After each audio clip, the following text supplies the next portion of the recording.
You know that one person you catch on the phone and they only call you to complain or when they need something and they just spew words at you nonstop and it's all about them and it's not about you and you can't even get a word in and then they just say, okay, goodbye, click. I think that's how God sometimes feels when we pray.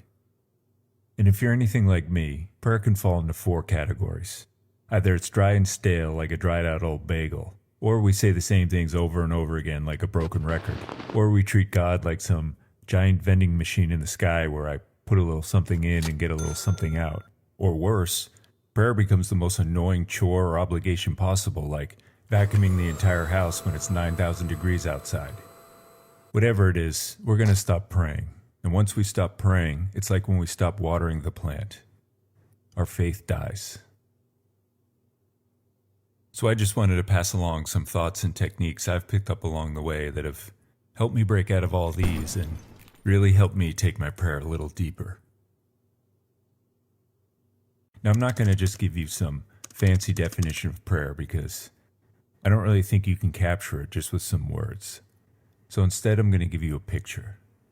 To me, this is prayer. And this will make more sense as we go along, but if I had to put words to it, I would say it's the mutual emptying or pouring out of one heart into another until the 2 hearts become one. And oh, by the way, one of those hearts happens to be God's. Now, there are 3 ingredients necessary in order to make prayer prayer. And if any one of them are missing, your whole prayer is going to fall apart. I remember them as PHT or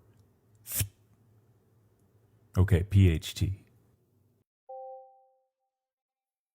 Have you ever been alone in a room? Maybe you're waiting for something, and somebody else enters the room. Now, you may not see them, maybe they come in behind you, but you're just aware of the presence of another person in the room. This is the starting point of all prayer, just the awareness of the presence of another person in the room. Or else we're just talking to ourselves in the dark. Hello?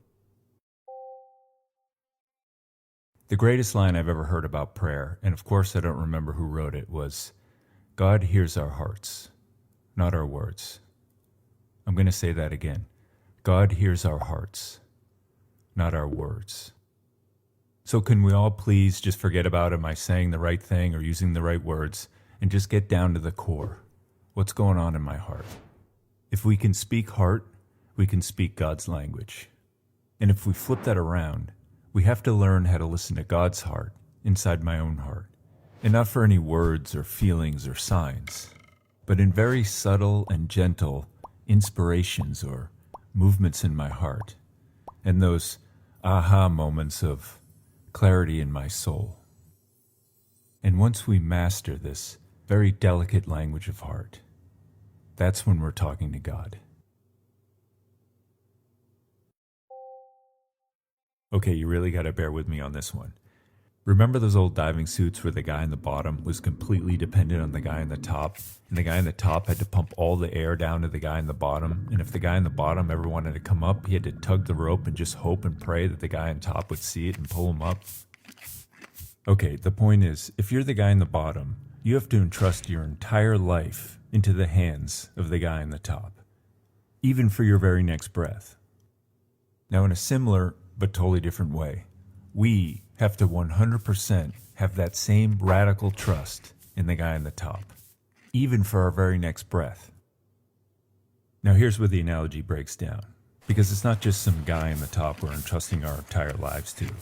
It's the God of the entire universe who loves you and me in a way that, well, we could never possibly comprehend. Listen to these lines. The whole universe before the Lord is a grain of sand, a drop of morning dew. But not one tiny sparrow falls to the ground without God knowing it. And even the hairs on your head are numbered. So don't be afraid. You're worth more than all the sparrows. And yes, I paraphrase. This is who we're in the presence of. This is who I empty my entire heart to. This is who I entrust my next breath to.